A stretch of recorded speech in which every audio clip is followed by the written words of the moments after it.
బీహార్లో తొలి విడత పోలింగ్ ముగిసింది. తొలి విడతలో 121 నియోజకవర్గాలకు పోలింగ్ జరిగిన సంగతి తెలిసిందే. అయితే తొలి విడత పోలింగ్లో ఎవరిది పై చేయి అయిందన్న ప్రశ్న తెర మీదకు వచ్చింది. దీంతో ఇటు ఎన్డీఏ కూటమి, ఇటు మహాగఠబంధన్ నాయకులు ఎవరికి వారు ధీమా వ్యక్తం చేస్తున్నారు. అంతేకాదు ఎవరి భరోసాకు వారు కారణాలు కూడా వివరిస్తున్నారు.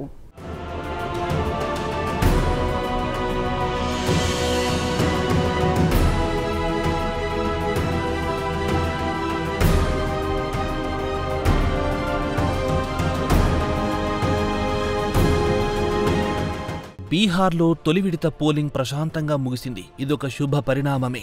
బీహార్ వంటి రాష్ట్రంలో ఎటువంటి చెదురుమదురు ఘటనలు జరగకపోవడం విశేషమే. శాంతి భద్రతల విషయంలో ఇంత పక్కాగా ఉన్నందుకు నితీష్ కుమార్ సర్కార్ను ఎవ్వరైనా అభినందించి తీరాల్సిందే. మిథిలా, కోసి, మంగేర్ రెవెన్యూ డివిజన్లోని 18 జిల్లాలలో తొలి విడత పోలింగ్ జరిగింది. బీహార్లో మొత్తం 243 నియోజకవర్గాలున్నాయి. కాగా తొలి విడతలో 121 సెగ్మెంట్లకు పోలింగ్ నిర్వహించారు.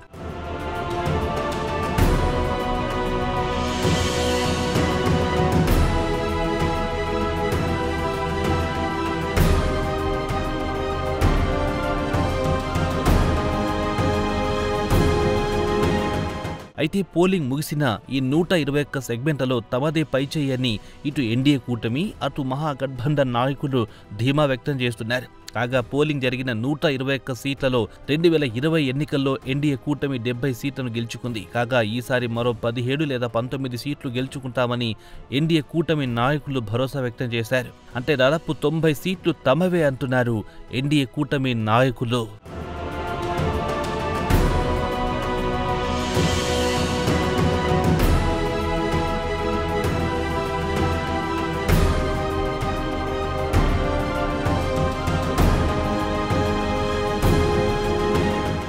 ఇందుకు ఎన్డీఏ కూటమి నాయకులు తగిన కారణాలు చెబుతున్నారు. బీహార్లో 1.21 కోట్ల మంది మహిళలకు ఇటీవల 10,000 రూపాయల చొప్పున నితీష్ కుమార్ సర్కార్ నగదు బదిలీ చేసింది. నితీష్ సర్కార్ తీసుకున్న ఈ చర్య మహిళా ఓటర్లపై సానుకూల ప్రభావం చూపించిందని ఎన్డీఏ కూటమి నాయకులు చెబుతున్నారు. అంతేకాదు దీనికి ప్రధాని నరేంద్ర మోదీ వ్యక్తిగత చరిష్మా కూడా తోడవుతుందంటున్నారు. అంతేకాదు చిరాగ్ పాస్వాన్ మళ్లీ తమ శిబిరంలోకి రావడం ఒక ప్లస్ పాయింట్ అంటున్నారు ఎన్డీఏ కూటమి నాయకులు. బీహార్ దళితుల్లో పాస్వాన్ ఒక బలమైన శక్తి. దీంతో సదరు సామాజిక వర్గం ఓట్లు తమకు గంపగుత్తగా పడతాయనేది అధికార కూటమి నాయకుల లెక్కలు.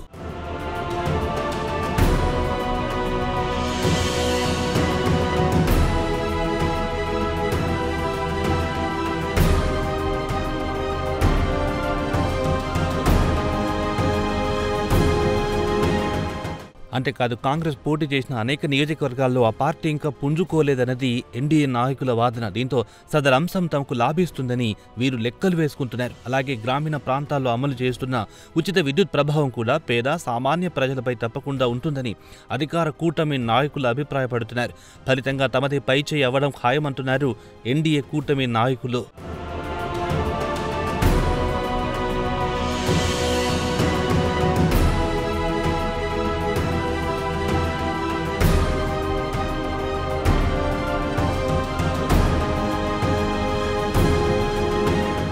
కాగా మహాగఠబంధన్ ఈసారి కొత్త ఎత్తుగడలతో ముందుకెళ్లింది. గతంలో రాష్ట్రీయ జనతాదళ్ అంటే ముస్లిం, యాదవ సామాజిక వర్గాలకు పరిమితమైన పార్టీగా పేరుండేది. దీంతో ఆర్జేడీ పరిధి పెంచాలని తేజస్వి యాదవ్ నిర్ణయించుకున్నారు. ఇందులో భాగంగా యాదవేతర వెనుకబడిన తరగతులపై ఆయన ప్రత్యేకంగా దృష్టి పెట్టారు. ప్రధానంగా నిషాద్తో పాటు అత్యంత వెనుకబడిన తరగతులకు టికెట్ల కేటాయింపులో తేజస్వి పెద్దపీట వేశారు. అంతేకాదు నిషాద్ సామాజిక వర్గానికి చెందిన ముఖేష్ సహానీని మహాగఠబంధన్ తరపున ఉప ముఖ్యమంత్రి అభ్యర్థిగా ఖరారు చేయడంలో తేజస్వి కీలక పాత్ర పోషించారు. ఈ నేపథ్యంలో నిషాద్ సామాజిక వర్గం ప్రాబల్యం ఉన్న ప్రాంతాలలో తమ బలం పెరిగిందని మహాగఠబంధన్ నాయకులు అంటున్నారు.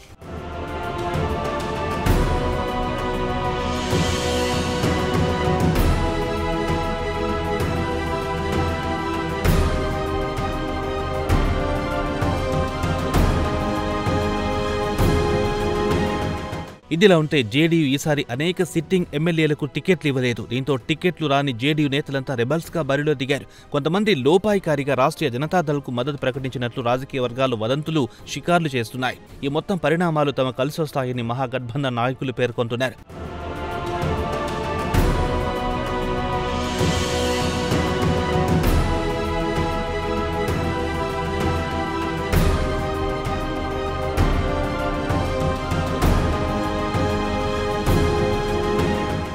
ఇదిలా ఉంటే తొలి విడత పోలింగ్ జరిగిన 121 సీట్లలో ఎన్నికల వ్యూహకర్త ప్రశాంత్ కిషోర్ నాయకత్వంలోని జన్ సూరజ్ పార్టీ అభ్యర్థులు 119 సెగ్మెంట్లలో పోటీ చేశారు. ఇది జన్ సూరజ్ పార్టీ అభ్యర్థులు గెలుస్తారన్న భ్రమలు ఎవరికీ లేవు. కాగా జన్ సూరజ్ పార్టీ కొంతమేర ఓట్లు చీల్చగలదు. ఒక్కో అసెంబ్లీ సెగ్మెంట్లో 4-5 వేల ఓట్లు చీల్చగలిగినా ఆ ప్రభావం గెలుపు ఓటములపై తప్పకుండా ఉంటుంది. దీంతో జన్ సూరజ్ ఎవరి ఓట్లు చీలుస్తుందనేది $1 మిలియన్ ప్రశ్నగా మారింది.